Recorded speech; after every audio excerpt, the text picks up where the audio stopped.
Wild Billy presents. One, two, 3, 4. 41 shots. No justice, no peace. No justice, no peace. No justice, no peace. No justice, no peace. No justice, no peace. No justice, no peace. No nothing. Let them know what time it is. Let them know. The fire delay has started. No justice. We're in a night out of control. No peace. No justice. I want a kinder and gentler nation. Blind faith in your leaders or in anything will get you killed. What do we want? What do we want it? What do we want?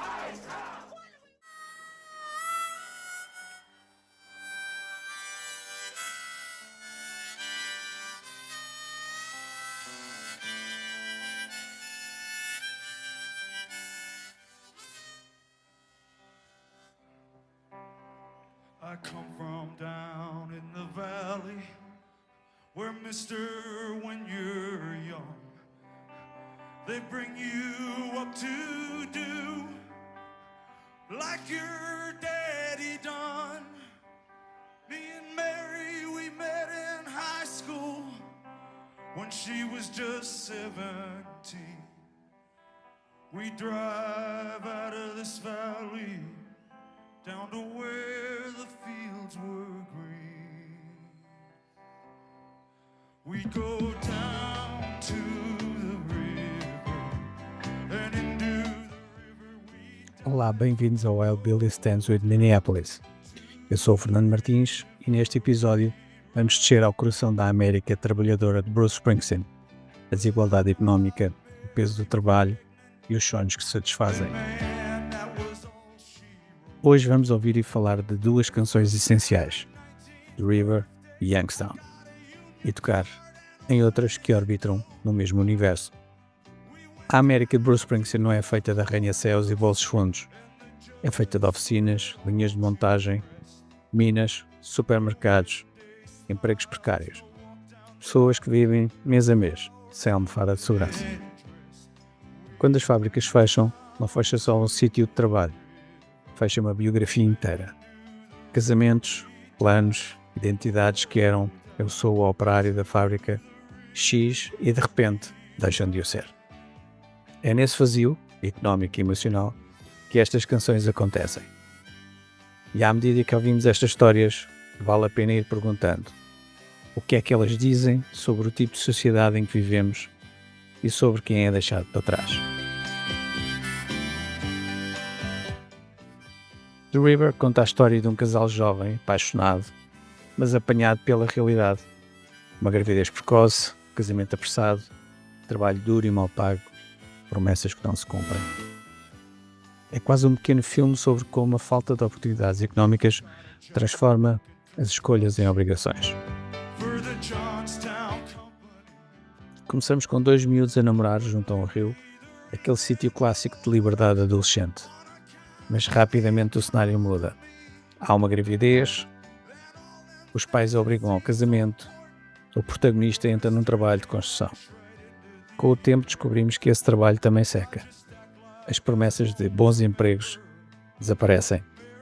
O casal, que antes ia ao rio para sonhar, passa a voltar lá só para lembrar daquilo que perdeu. Há um detalhe importante.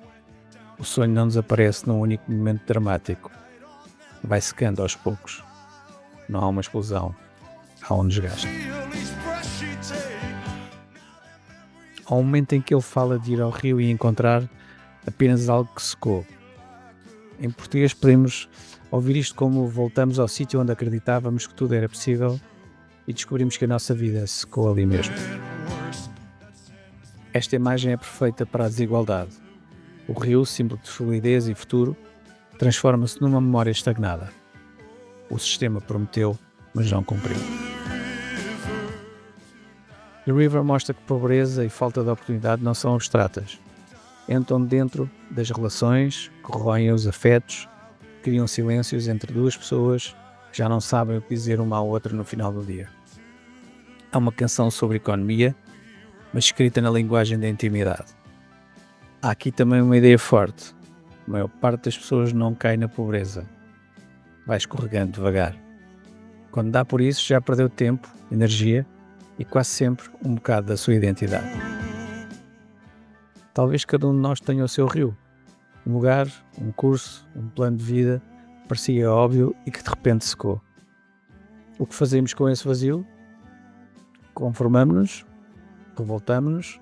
Procuramos outro rio? Em The River, o verdadeiro drama não é só económico, é identitário. Quem somos quando o futuro que nos prometeram deixa de existir.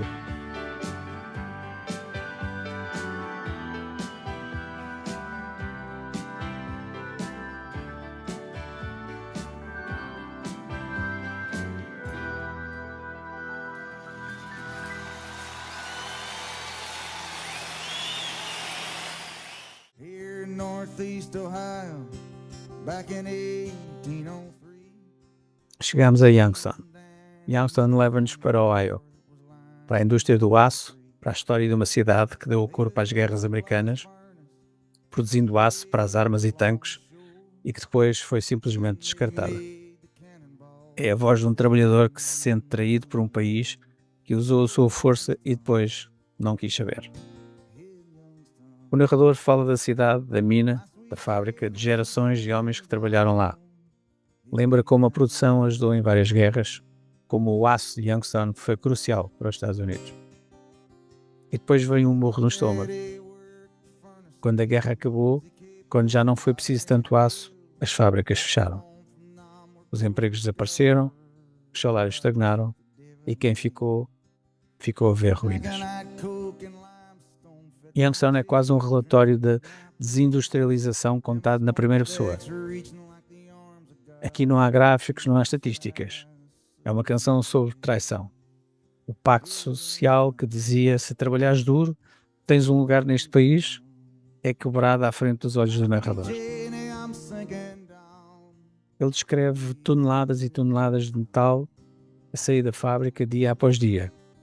E depois, quase em tom de acusação, o narrador diz-nos: um dia eu tornei-te rico o suficiente para esqueceres o meu nome.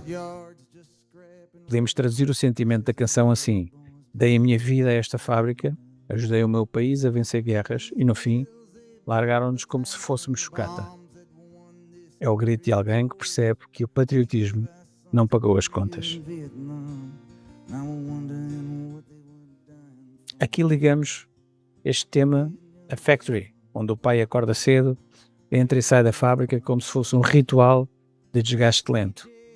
Ou a Johnny 99 ou Badlands, onde alguém se recusa a aceitar a vida que lhe deram. Em Jack of All Trades e Wrecking Ball, já em tempos mais recentes, sobre crises financeiras e promessas quebradas. Em Johnny 99, o narrador diz ao juiz que tem dívidas que nenhum homem honesto conseguiria pagar e que o banco lhe está a levar a casa. Ele não está a pedir desculpa, está a dizer: quando deixas um homem sem nada, sobra-lhe muito pouco a perder. Em Jack of All Trades temos aquele homem que faz qualquer trabalho para manter a cabeça fora d'água, enquanto vê na televisão a economia a desmoronar e os banqueiros a serem salvos. Se juntarmos Factory, Johnny 99, Jack of All Trades e Wrecking Ball, vemos um arco do operário preso à rotina, ao homem empurrado para o crime, ao trabalhador que faz tudo para sobreviver numa crise feita por outros, até à raiva contra quem lucrou com a destruição. Springsteen não está só a contar histórias soltas.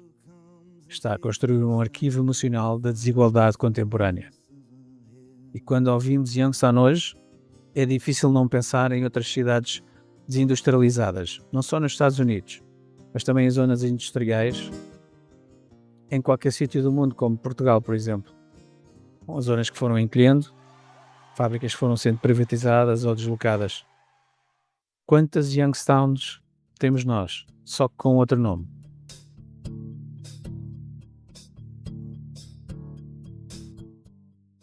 Quando voltamos a ouvir The River Youngstown, vale a pena perguntar: que ideias sobre trabalho e valor é que estas canções estão a pôr em causa? Quem é que ganha, quem é que perde e quem é que decide? Em Portugal, também nós vimos fábricas fechar, terras esvaziarem-se, centros comerciais substituírem oficinas e pequenas lojas. Quais são as histórias que não ouvimos porque essas pessoas não tiveram um Bruce Springsteen a cantar por elas? Talvez a pergunta mais incómoda seja esta. Se sabemos que o sistema produz rios secos e cidades descartadas, o que é que estamos dispostos a mudar? No voto, no trabalho, na forma como olharmos para quem ficou para trás. A música nada resolve sozinha, mas pode fazer uma coisa poderosa: impedir que estas vidas desapareçam em silêncio. Enquanto alguém cantar The River ou Youngstown, estas histórias continuam a pedir justiça. Eu sou o Fernando Martins e este foi o episódio sobre desigualdade e trabalho em While Beatty Stands with Minneapolis. No próximo episódio vamos falar de luta, dignidade e solidariedade. Até lá, keep the fight!